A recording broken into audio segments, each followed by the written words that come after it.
Recent unexpected and startling news may have far-reaching repercussions for cryptocurrencies in the future. We are aware that the lack of clear laws is currently one of the primary issues confronting the Bitcoin sector. Nevertheless, I want to show you something that just happened that may dramatically alter that. Keep watching until the very end of the movie because you won't want to miss it. Clawbacks are coming to the XRP ledger, as I mentioned at the start of this video. Keep reading till the end to find out more.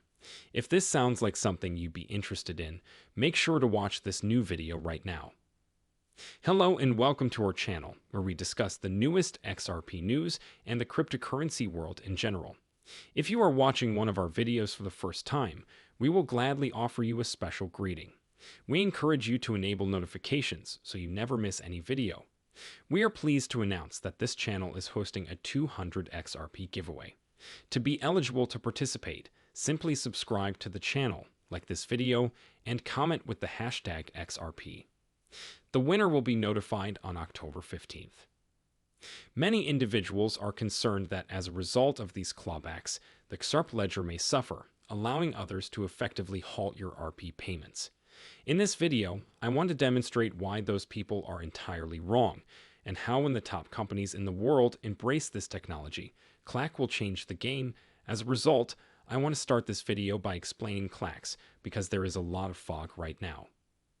Many people are panicking in these seminars, stating that you shouldn't be allowed to suspend any payments on a decentralized blockchain, since it will give some parties an inordinate amount of influence over the XRP ledger. Furthermore, they are only perpetuating the misconception that clawbacks centralize power. Let's start with the most important truth about the XRP ledger. That these clawbacks have no actual effect on XRP. There will never be a time when you can't transmit XRP to someone without that XRP being taken back, and no institution will be able to do a clawback to seize your XRP in the future. Of the issued assets on the XRP ledgers are the subject of these clawbacks, and we frequently discuss these issued assets on this channel, and we frequently describe to you guys what clawbacks are and how various companies are expected to issue assets on the XRP. Coins are centralized to connect with technology and quickly transfer value around the world. These organizations or governments will want to create their versions of their currencies on these decentralized blockchains, but all of these centralized organizations and governments will also want authority over their own money. Terrorists will want the ability to reverse any payments they send to a receiver via XRP ledger. They will want control over what happens to their money. Consider the following scenario. An organization has been hacked and needs to reverse some of the modifications. This new callback functionality will let them do so using its issued currency on the XRP ledger, but only for their issued assets, providing organizations and governments with greater control over the assets they issue on the XRP ledger is what this clawback will do, but it will not offer them authority over the XRP ledger. This, in my opinion, is the perfect position, since it gives organizations and governments autonomy over the securities they issue, while XRP serves as a decentralized, unbiased means of exchange for all of these different securities. This makes a lot of sense to me. The adoption of this technology by governments and the world's greatest organizations will be critical. Large institutions and powerful governments, it is true, require some degree of control over their money. We're not heading in that way as much as we'd all like to embrace a more decentralized future in which we have equal authority over the state and all major enterprises. If you've been paying attention in recent years, you've probably noticed that we've been moving oppositely. Certain controls are required over what happens in these major organizations and the government's financial systems, and clawbacks are just something that will be required now that we found out about them. Furthermore, it is crucial to recognize that Ripple is making great progress in this area. Anthony Welfare tweeted earlier today that Ripple had won yet another CBEC Platform Innovation Challenge, and we are seeing a lot of this pattern. Recently, it was reported that Ripple is already collaborating on digital currency test pilots with around 30% of all central banks globally, which translates to roughly 20% of all central banks worldwide that are looking to understand why Ripple needed a feature like CLACs. The XRP ledger is becoming popular. These organizations and governments are aware that higher technology is required to transfer value. They must, however, demonstrate that they are capable of adhering to the current regulations. We are ready to accept the XRP ledger on a large scale, but we must first ensure that we can conduct things like clawbacks. These central banks and institutions are most likely saying Ripple clawbacks are being used for this. Ripple has done a masterful job of balancing the need to give institutions programmability with their own money without jeopardizing the ledger's decentralized nature. In my opinion, having clawbacks on these issued assets doesn't harm anyone since. If you're worried that an institution will issue a clawback for anything as simple as a Bank of America coin. Likewise, but don't hold that penny. Use your coin or XRP in general instead. I think this is an encouraging development because it shows how some of the world's most influential organizations are getting ready to start making significant use of the XRP ledger. The fact that they are requesting the implementation of this information only shows how seriously you're taking this information moving forward. But I'd want to talk about something quite good for the market. Nobody predicted this for cryptocurrencies, and it came as a complete surprise.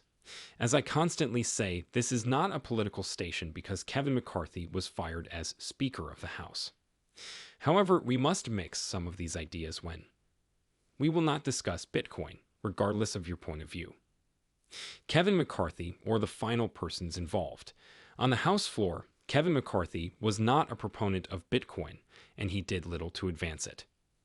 Whether he was a Republican or a Democrat, legislation that would have clarified the Bitcoin market we had just lost. Someone with little sway over the Bitcoin market, currently, I don't recall him ever being excessively critical, so it appears to be a toss-up based only on this news is the appropriate type of loss. There is a third party present, therefore the actual question is who will take his position, and let me tell you who. That's when things start to get pretty intriguing.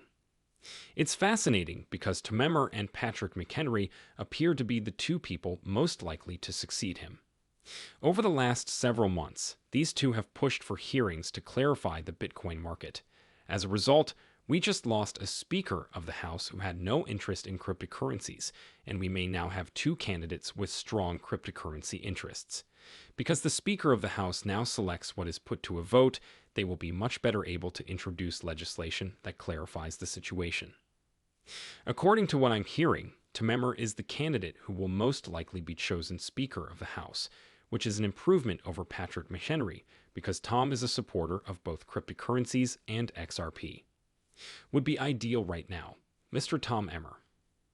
I loathe Gary Gensler, and I am aware that he has attacked us on several occasions. Now that this type of change has the potential to significantly alter the U.S. government's position in the Bitcoin business, the asset class will continue to face severe criticism. But what matters most is that we'll have a leader in the House who considers Bitcoin as one of their top priorities, something a lot of people weren't expecting. Because it has never actually occurred. Nobody expected McCarthy to lose his position as Speaker earlier. Furthermore, no one expected that. McCarthy would be a crypto supporter, thus there has been a huge shift in the U.S. government's cryptocurrency policy. You'll be quite thrilled about Tom Emmer maybe becoming Speaker of the House after viewing this video of him specifically talking XRP. So, in my opinion, let's play it now, Gary. Gangsters will face enormous pressure if Tom Emmer does not take this seriously. Furthermore, major efforts will be made to positively clarify the Bitcoin market. Members of our government are aware of the complexities of his assets. Tom Emmer is undoubtedly one of them. People from both sides of the aisle are present, but because the Republicans recently removed their speaker, they are the only ones on whom we are genuinely focused at the moment, so I want you to pay attention. Watch the video and listen to Tom's clip, because I believe you'll quickly discover that he has so much more to offer than anyone else in Congress in terms of delivering transparency in this market is clear, please. Listen, this is not a security XRP. I'm oak, even. So you should talk to the SEC about it. Before we proceed, I find it frustrating that you probably heard me say directly that you addressed it. I'm not going to be so nice in a courteous way, so maybe you should do this job and I should do that one. A delay of more than 2 years is not only an issue, it is completely intolerable, because it will compel business people like you and everyone else in this town hall to look elsewhere. It is simple to relocate, and the money will be spent. Furthermore, the less possibility we have of establishing the U.S. as the leader, the more barriers the government erects, one of which is already in place. Furthermore, it inhibits growth. As a result, we shall continue to work. I genuinely appreciate all of your assistance, and we will continue to educate these members of Congress as a team. Please forgive me.